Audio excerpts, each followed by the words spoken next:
Yo creo que a la hora de listar una propiedad como corredora de bienes raíces es bien importante. Una de las primeras preguntas que yo hago es a los vendedores si tienen capitulaciones Sí, matrimoniales. Eso es sí. súper importante saberlo desde el principio. Correcto. En mis entrevistas iniciales, esa es, yo creo que después del el nombre completo, esa es la segunda pregunta. Ujú. ¿Estás casado o soltero? ¿Casado con capitulaciones? O sea, eso es un must. Es un Sí. must porque eso va a definir la transacción. Y lo que evidencia la capitulación es una escritura. Ujú.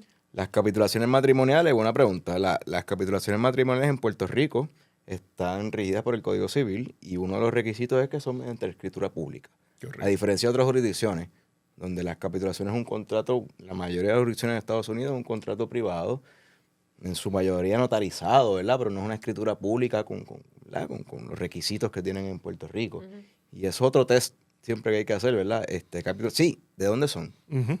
¿Verdad? Porque pues, uno viene, pues, el puertorriqueño usualmente son de aquí, ¿verdad? Pero el extranjero, pues, son de otra jurisdicción. Y ahí hay que tener cuidado, ¿verdad? Hay que ver si esas capitulaciones cumplen o no cumplen con los requisitos de Puerto Rico, si las puedo usar, si no las puedo usar. Y eso es un test también que hay que hacer, ¿verdad? Un examen que hay que hacer cuando está en esa entrevista inicial con ya sea ¿verdad? Una persona que está poniendo la propiedad a la venta o yo como abogado entrevistándola para un cierre, Ujú. analizar eso. Porque si son de afuera, pues hay que ver si las podemos usar o no. Si son válidas en Puerto Rico o no. O sea ¿Verdad? que podrían ser unas capitulaciones de X país y puede ser o sea, Que no apliquen. no aplican acá en Puerto Rico. ¿Eso podría suceder? Que no aplicaran para la transacción Para la particular, transacción, ajá. porque son válidas, ¿verdad? El Código Civil establece que los contratos entre las partes fuera de Puerto Rico son completamente válidos después que cumplan con la jurisdicción de donde se fueron otorgadas. Lo que pasa es que el Código también te dice que cuando hay bienes inmuebles en Puerto Rico, pues aplica la ley de Puerto Rico. Ya. Y entonces ese es el examen que uno tiene que estar jugando constantemente. Y pues me han tocado casos donde son completamente válidas, cumplen con todos los requisitos de Puerto Rico, pues no hay ningún problema. Me ha tocado los casos que hay pues, este detallito, ¿verdad? Que no cumple, etcétera. Y entonces ahí es que vienen las consultas y el análisis, las vamos a usar, no las vamos a usar, ¿verdad? Mucha gente dice, bueno, pues no hay cierre. No estoy diciendo que no hay cierre. Exacto. Lo que pasa es que hay que ver si yo necesito que esa persona venga a firmar, si lo tiene que venir a firmar, en carácter de qué va a venir a firmar, si va a firmar como una adquirente de la propiedad, porque la ley me obliga a que sea adquirente de la propiedad bajo una sociedad de bienes gananciales, o simplemente va a consentir que el marido o la esposa vaya a firmar, ¿verdad? Y es un análisis que hay que hacer, ¿verdad? Y va a depender caso a caso. Ese es un caso que nos pasó, Oscar. Eran de Estados Unidos.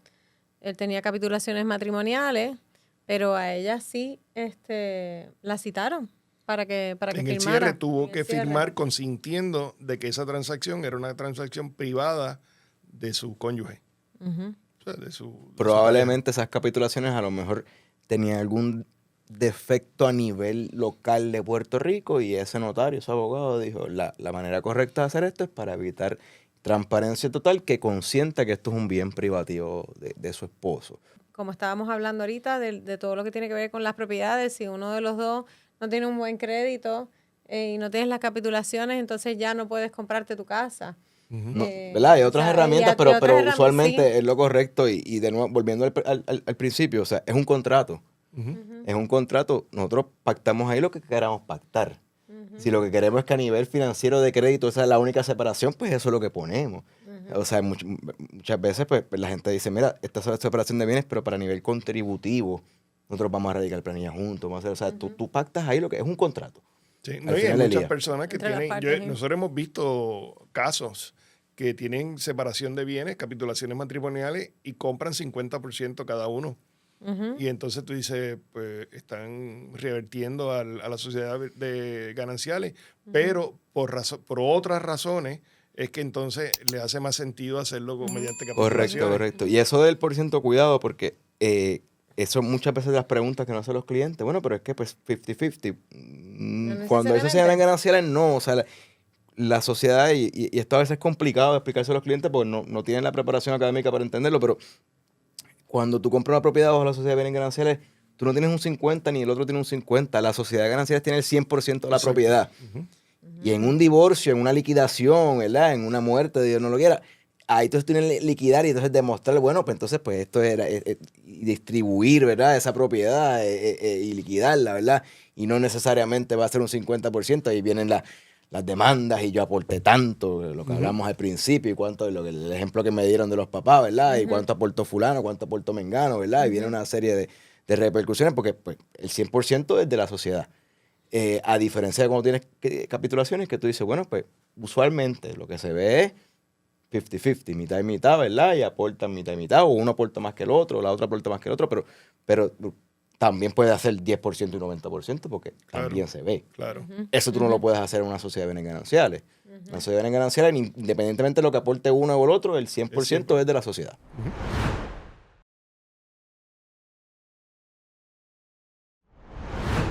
Y eso es parte de que un experto hipotecario pueda evaluar con las preguntas correctas para definir un cliente para el producto correcto. Porque si yo tengo un cliente donde la propiedad que interesa está en un área elegible para rural, pues puedo darle rural y le doy el 100% versus un FHA que se financia un 96.50. Correcto. Así que eso es bien importante y ahí es donde también uno ve la diferencia de una buena orientación, una economía para el cliente y asegurarnos, ¿verdad?, que cuando un experto hipotecario lleva de la mano a un cliente a lograr su hogar, lo lleve con el mejor producto disponible, porque muchas veces el cliente desconoce. Claro, y la importancia de poder tener esta orientación mucho antes, claro está, de empezar con el proceso de buscar la propiedad. Por muchos factores, ¿verdad? Qué tipo de préstamo, como hemos estado hablando, hasta qué cantidad esa persona, ¿verdad?, precualifica también para el préstamo. Es súper importante el poder en esa primera llamada que ese comprador tiene con el corredor de bienes raíces, asegurarse de que esté en contacto, ¿verdad?, con un banquero hipotecario y que pueda sentarse con él y le pueda, o ella, y poder darle todas las alternativas de financiamiento para entonces de ahí poder enfocarnos exactamente al tipo de propiedad, ¿verdad?, que se le acomoda a ese comprador. Sí, ¿no? Y la otra cosa que es bien curioso, nosotros, Rural Housing, lo primero que viene a la mente de una persona es campo. O sea, que eso es fuera del área metropolitana, lejos. Correcto. Pero Bayamón, Guaynabo, San Juan, Carolina, tienen campo. Claro. Y tienen áreas que son Sí, elegibles. que no es, uno piensa que es que eso nos tiene tenemos que que ir ser lejos del área metropolitana y no necesariamente, correcto. De acuerdo al perfil de ese cliente, pues hay diferentes alternativas hipotecarias. De acuerdo. Por ejemplo, si tiene buen crédito, hay unos programas y unas ventajas desde el punto de vista de intereses y demás. Correcto. Desde el punto de vista de la cantidad de pronto que tiene también. Básicamente las diferencias entre un préstamo convencional, un préstamo FHA, un préstamo de Rural Development, el préstamo de veterano también. ¿Cuáles son las ventajas y los beneficios que ofrece cada uno de esos programas? Pues mira, si empezamos por el préstamo FHA, ¿verdad? Eso es un préstamo que está garantizado por la Administración de Vivienda Federal, que es HUD. Ese tipo de producto va dirigido únicamente a los clientes que quieren comprar su residencia principal. Con ese producto FHA, pues no podemos dirigir a un cliente ni a un second home ni a una inversión. Así que todo lo que son préstamos, nosotros tenemos todo tipo de préstamos para identificar el mejor para ese cliente. Por eso es que son tan importantes esas preguntas desde el inicio. Claro, súper importante. No sea que ubiquemos un cliente en un producto y que haya otro que el cliente se hubiese economizado un dinero en pronto o hubiese salido mejor en el pago. Así que esto prácticamente se divide en lo que son los préstamos convencionales y lo que son los préstamos federales. Como bien hablé del préstamo FHA, lo que son préstamos federales son FHA, Rural Development y veterano. Cada uno de ellos tiene sus requisitos y tiene su propósito también. Y ustedes cuando se comunican con ese comprador, ¿verdad?, hacen su análisis y todo. A lo mejor esa persona no puede comprar ahora mismo, pero ustedes lo van a llevar de la mano para decirles, estos son los próximos pasos que tienes que hacer para de X tiempo puedas entonces adquirir tu propiedad. Correcto. Y lo van preparando y lo van llevando de la mano. Por ejemplo, nosotros tuvimos un caso, que bueno que traes ese ejemplo, nosotros tuvimos un caso de un médico. Importante, ese ejemplo me vas a dar, me va a gustar mucho. Sí, un médico que vino a Puerto Rico y pues no tenía la secuencia de ingresos Se había graduado, había estado allá en Estados Unidos haciendo terminando sus especialidades y demás. Y cuando viene a Puerto Rico, pues no tiene una experiencia, una estabilidad de ingresos. Y el banco lo evalúa y no lo puede aprobar, pero le dice, mira, nosotros sabemos que la capacidad de ingreso tuya va a ser muy buena con el tiempo, pero ahora mismo lo que podemos hacer, que fue lo que hicimos, le alquilamos. Sí, lo que hicimos en ese caso en específico, tuvo que alquilar por un año.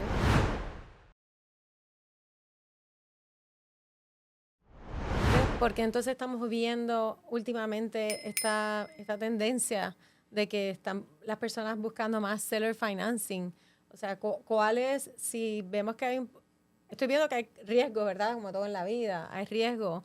Pero estoy viendo que quizás a lo mejor del lado del vendedor, si hace seller financing o el comprador, ¿quién tiene más riesgo? Pienso que a través de hacer el financiamiento tradicional, ambas partes están más seguras, sobre todo el vendedor. Se está asegurando de que esa persona está precualificada, de que recibe su dinero. Recibe su dinero al momento, la transacción entrega las llaves y ya, versus un seller financing que no sabemos si ese comprador, no se le está haciendo un informe de crédito a ese comprador. El seller financing, ¿podría hacerle un informe de crédito o no? Técnicamente, claro, ¿por qué no? O sea, pero volvemos a lo mismo. O sea, un banco pues tiene un departamento entero que se dedica a eso. O sea, tú como un individuo, pues ¿cómo tú vas a verificarle el crédito, verdad? Le puedes pedir un informe de crédito. Pero los riesgos en realidad son de ambas partes, si lo ves. ¿Y por qué por qué se está viendo más? Bueno, pues va a depender de la situación particular. O sea, la gente pues, piensa un seller financing de que está financiando el precio de venta completo. Eso no necesariamente es verdad. O sea, hay gente que tiene problemas económicos de crédito, pero tiene liquidez, tiene dinero en efectivo que puede utilizar, pero a lo mejor no tiene el precio de venta completo. Le dice, mira, yo tengo un 60, un 70% del precio de venta, versus cuando tú vas de un banco que apenas tienes un 5, un 10, que es lo común, ¿verdad? Pero pues estos casos se dan, no tengo el precio de venta completo, permíteme por lo menos ese 30% adicional, pues extenderlo en 2, 3 años y hacemos un financiamiento donde tú pues con un pagaré, una hipoteca, ¿verdad? Para yo me obligo a pagarte como comprador y como ahora ¿verdad? Como deudor. Y pues el vendedor ahí pues analiza su riesgo y dice, mira, pues ya me pagó el 70% del precio de venta. A mí me costó tanto. Pues mira, la verdad es que mi riesgo, bueno, pues si me tengo que ir en ejecución o pagarle abogados ahora por llevar el procedimiento, ya yo por lo menos recuperé lo que yo quería. Pues lo demás es la ganancia y pues en eso. Y esos son análisis de riesgo, ¿verdad? Que las personas tienen que hacer. Ahora bien, una persona que te llega el día de mañana, un vendedor a tocarle la puerta, yo te voy a dar el depósito que damos siempre en un banco y te pago en 10, 20 años, pues yo diría, no, pues para eso vas a un banco porque ese es el procedimiento de los bancos. Y aplica también el riesgo al comprador, o sea, el comprador que le está solicitando un financiamiento a un vendedor, lo está haciendo privadamente, un banco va a hacer todo el due diligence, va a hacer una tasación de la propiedad, va a verificar todo lo que hay. O sea, a veces a ti te conviene ir con el banco porque el banco tiene ese cumplimiento, ese compliance que tiene que hacer porque está regulado federalmente para analizar la propiedad, ese vendedor, a ti, ¿verdad? Como deudor, ¿verdad? De que estés haciendo las cosas bien. O sea, que todo va a ser un análisis de riesgo al final del día para ambas partes. Yo creo, en línea con lo que estás mencionando, Oscar, el asunto es que esto se reduce a riesgo versus beneficio. ¿Qué beneficios tengo? ¿Qué riesgos tengo? Cuando el riesgo es mucho mayor que el beneficio, pues entonces hay que tener mucha precaución. Cuando el beneficio es mucho más amplio, más grande que el riesgo, pues ya no hay que pensarlo tanto, asumiendo de que todas las condiciones se cumplan de acuerdo a cómo como las expectativas de cada uno. Porque una cosa es lo que piensa el caballo y otra cosa es lo que piensa el jinete. Y el asunto de esto, pues, es la parte por ejemplo, en un beneficio para el comprador puede ser que el vendedor, en este caso de ser financiador de la transacción, no reporta pagos tardíos al crédito.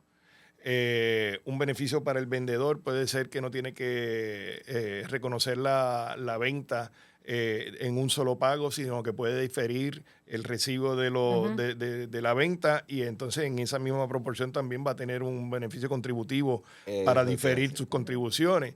O sea, pero eso... Es un gran beneficio. Esos son... Hay muchos beneficios y están los contributivos, están, ¿verdad?, los privados, y hay muchos beneficios o riesgos, como tú muy bien Exacto. dices. Y a veces el beneficio hay que, ¿verdad?, ponerle una balanza y decidir qué es lo mejor que le conviene.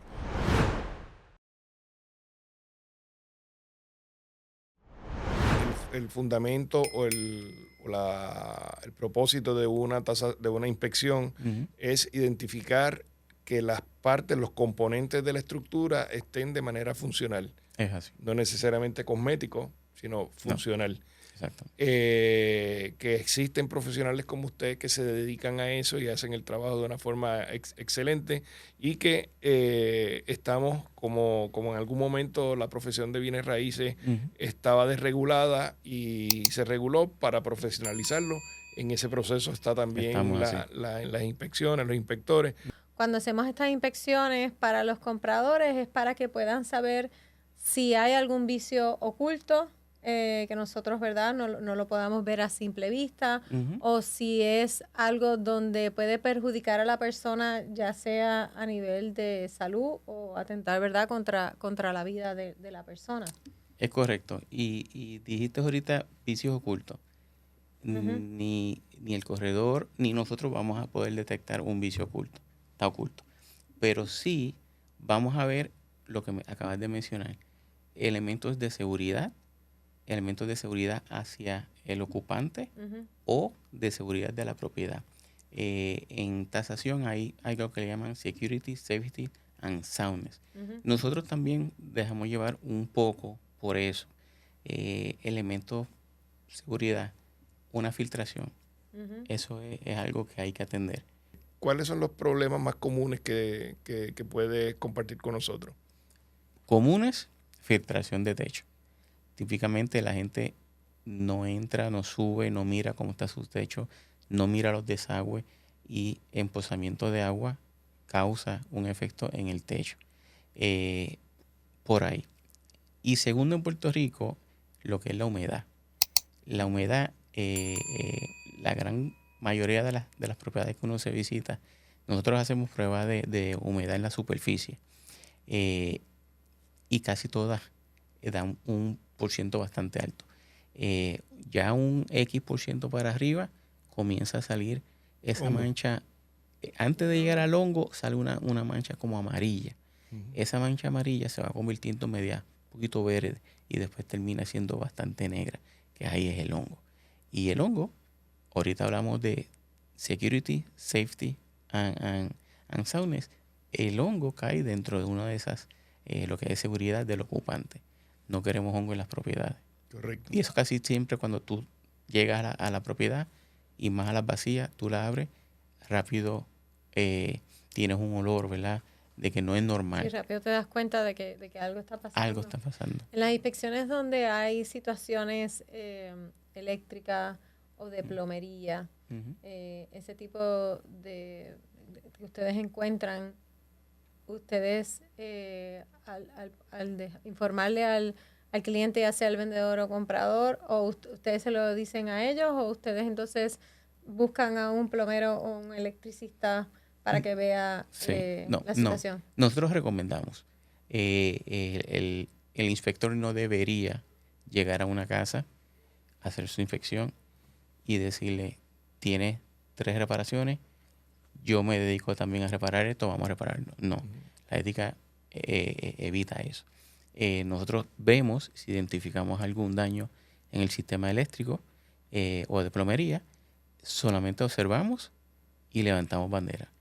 Recuerda, una inspección no es un gasto, es una inversión que te puede evitar muchas sorpresas.